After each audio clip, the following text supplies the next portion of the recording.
আয়েশা আযাবাল কবরে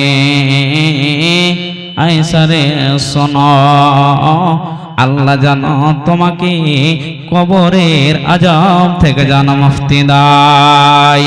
বিশ্বনবী আসলেন কথাগুলোকে খুলে খুলে খুলে খুলে নবীজিকে বললেন, দয়ার নবী গো, দুনিয়াতে এত কষ্ট, দুনিয়াতে এত অভাব, দুনিয়াতে কষ্টতে থাকা যাচ্ছে না, খাবার মতো কিছু নাই, এত কষ্ট বলা যায় না।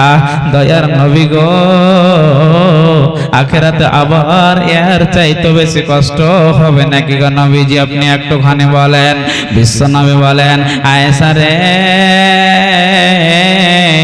শুনে নাও, শুনে নাও, আযাবাল কবরে হাক্কুন। আয়েশা রে সত্যই সত্যই কবরের আযাব হবে আয়েশা, কোনো সন্দেহ নাই।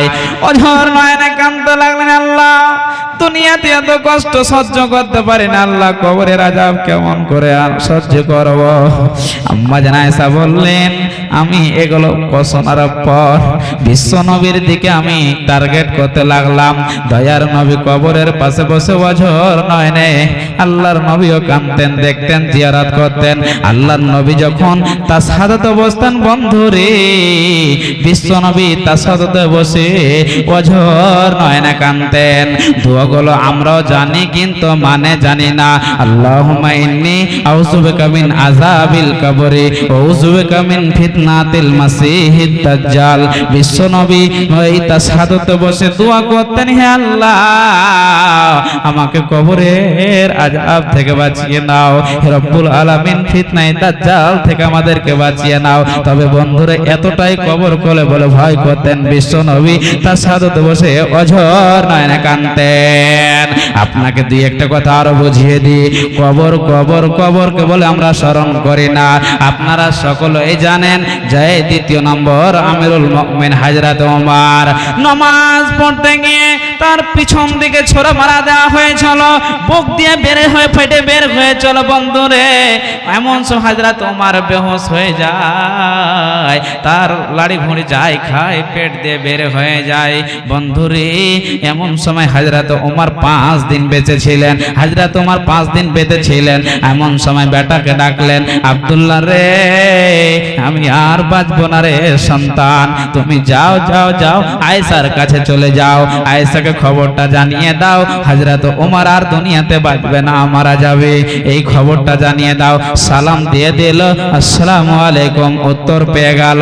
এমন সময় আম্মা জান আয়েশা রাদিয়াল্লাহু তাআলা আনহা বলছেন, আব্দুল্লাহ তোমার মুখটা কেন শুকিয়ে আছে আব্দুল্লাহ, কি ব্যাপার, কি হয়েছে? বলছে আয়েশা রাদিয়াল্লাহু তাআলা আনহা, শুনেন আয়েশা, আব্বা ভালো নাই, আব্বার মন মেজাজটা ভালো নাই, আব্বাকে জানো আবু লুলু পিছন দিক থেকে ছোরা মেরেছে, আব্বার পেটটাকে ফাঁসিয়ে দিয়েছে, যাই খাই দুধ খাই বের হয়ে যায়, আব্বা বাঁচবে না, আব্বা আপনার কাছে পাঠিয়েছে। আপনি যে জায়গাটা নিজে নবীজির পাশে শোব বলে রেখেছেন, আব্বা আপনার কাছে পাঠিয়েছে যে আমিরুল মুমিনিন হযরত ওমর সেই জায়গাটাতে শুইবে। বলো আয়েশা, আপনি আমার আব্বাকে সেই জায়গাটা দেবে কি দেবে না? আয়েশা বললেন, আব্দুল্লাহ রে আমি নিজের জন্য রেখেছিলাম স্বামীর পাশে শোব, তবে আব্দুল্লাহ শুনে নাও, তোমার আব্বা দিনের জন্য বহু কষ্ট করেছে, আমি যেই জায়গাটা নিজের জন্য রেখেছিলাম তোমার আব্বাকে দিয়ে দিলাম। চলে এসেছেন আব্বা, খবর শুনে নাও, আলহামদুলিল্লাহ আপনার জন্য অনুমতি হয়েছে, আপনার জন্য অনুমতি হয়েছে। বাবাটা কথা বলছে, আব্দুল্লাহ রে বেটা শুনে নাও, আমি কবরে কেমন করে থাকবো বেটা, আল্লাহ আমার সঙ্গে কি আচরণ কি ব্যবহার করবে? আব্দুল্লাহ বলছেন, আব্বা আপনাকে টেনশন করার কিছু নাই, আপনি একজন আল্লাহ ভালো লোক, দিনের জন্য বহু কষ্ট করেছেন, আমার আল্লাহ কবরে আপনার জন্য ভালো ব্যবহার করবে। বলার মানে বন্ধুরে, এত বিখ্যাত সাহাবী কবরকে বলে ভয় করেছে বন্ধুরে, আর আমাদের দিলে আপনার দিনে আল্লাহর ভয় নাই। কতজনের আব্বা নাই, কতজনের মা নাই, কতজনের দাদু দাদি নাই, মারা গেছে কবরে শুয়ে আছে, আশা তাকিয়ে আছে রে, এই কবর থেকে আশা তাকিয়ে আছে আমার আব্দুল্লাহ দান করবে, আমার আব্দুল সাত্তার দান করবে, আমার আব্দুল্লাহ দান করবে, আমার রোকাইয়া দান করবে, আমার উম্মে কুলসুম দান করবে, আশা তাকিয়ে আছে। হে আমার আব্বা জানেরা, কে আছেন আজকে 50,000 টাকা দাদা মাওলানা আব্বাকে আমার হারিয়ে ফেলেছি, মাকে হারিয়ে ফেলেছি, কে আছেন 20,000 30,000 টাকার গোলাম, 10,000 15,000, আমি দেখতে চাই, আজকে আমি দোয়া করব মোসাফির। কি ব্যাপার, ম্যাক কেন এত ডিস্টার্ব? ঠিক করেন আগে ম্যাকটা, আগে বারবার ডিস্টার্ব করছে মানে ম্যাকালো ভাই আপনারা বলছে ম্যাক ঠিক করেন, বায়ানে এত ডিস্টার্ব করলে জালসা করা যায়? একদম ঠিক করে আপনি, বারবার যেন এরকম না হয়। মা আমার বোনেরা, আপনাদেরকে বলি, মা কোন কি আল্লাহওয়ালি খালা নাই নাকি, বোন নাই নাকি রে, বেটি নাই নাকি রে? এই মায়ের জন্য, স্বামীর জন্য, যার স্বামী নাই, যে স্বামীকে হারিয়ে ফেলেছে, স্বামীর জন্য পায়াল খুলে দেবে, স্বামীর জন্য পোলা খুলে দেবে, স্বামীর জন্য কানের খুলে দেবে।